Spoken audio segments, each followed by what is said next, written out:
Hey guys, Mr. Lloyd here. Going to work with you on today, Thursday, April 30th. We'll be working on this page here you can see on the screen. It says day 4 of second week. This work today is all about dot plots, and today we're gonna be doing a lot of computation with dot plots. This is more of a day where we do a lot of understanding and interpreting the dot plots. So let's get into it here. There's not a whole lot of work for you to do on this page. Once again, there's a lot of instructions. Think of this text here as the statements that I would be saying to you in class. They're just typed up, so just kind of a different format, but just some instructions to get your thinking organized.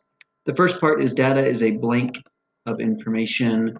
Gave you a little hint there with the C. Data is a collection of information. So data in this case mostly would come from like survey results or questions that we would ask people, and we would collect them using all kinds of different methods, as we'll see.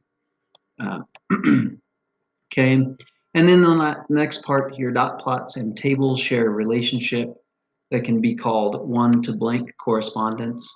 Inside that blank, I'm expecting you to know that it's a one-to-one correspondence. In other words, every dot represents, each dot, I should say, represents some value in the table, in the data table.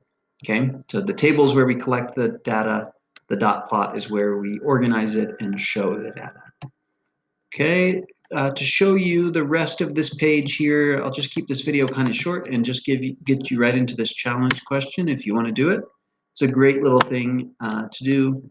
So it gives you a little advice here about asking family and friends some kind of question that they can all answer. And my question that I asked my family and friends was about screen time, since we're all at home and we are working on our screens more than usual. My question that I collected was about screen time each day. And I always want to specify, what do we mean by screen time? Well, let's just say per day. And the nice thing about this is that our phones calculate how much time we're on them each day. And if you, each phone is a little bit different, but if you go into settings, you should be able to find your screen time pretty quick, and it will tell you how much time you've spent on that phone each day. So I ask my family and friends these questions, and I record their data like this. Here is my data set. And so one person said they were on their screen for 3 hours. Another person said 4 hours. Another person said their screen time was 2 hours. Another person 6 hours, and so on. So each of these represents some number of hours that the person was on their device. And what I do with that data is I go and record it here with a dot plot. Remember, a dot plot starts out with a number line, so you can see my number line 1 through 8. You only need to make your number line as you need to make your number line so that it fits the range of your data. So here I look at my data and I say, well, my largest number is 6, lowest number is 1, so I really could have stopped at 6. I just went a little extra here because I drew my line a little bit larger, but that's okay.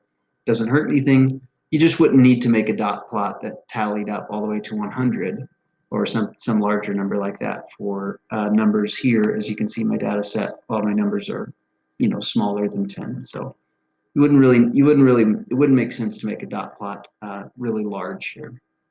Okay, and then remembering the way we create this dot plot, the 3 gets plotted here, the 4 gets plotted here, the 2 gets plotted here, and so on and so forth. So each dot on my dot plot represents one of these recorded pieces of data. And that's it. Your question that you might ask your friends and family might be different. Screen time might be a good one. You could ask about video game times, time spent reading. You could do number of times you walked the dog in a week. It's totally up to you in terms of what kind of question you want to ask. And remember, just record your data. You can just use the recording method where you just write down the number and a comma. You don't even need to say, like, this is mom's answer, this is brother's answer. You don't need to say which person does this. If you want to, that's fine, but that's not really necessary. The most important thing is that we collect the data and that we can turn that data into a dot plot. Okay, so that's all I'm going to do for this video. I'll be posting the next couple of videos on in just a moment. Thank you for watching. Please remember to continue to ask questions through Remind, text message, email, phone call, Zoom meetings, smoke signal, however it works for you. And I will be seeing you guys shortly. All right, thanks.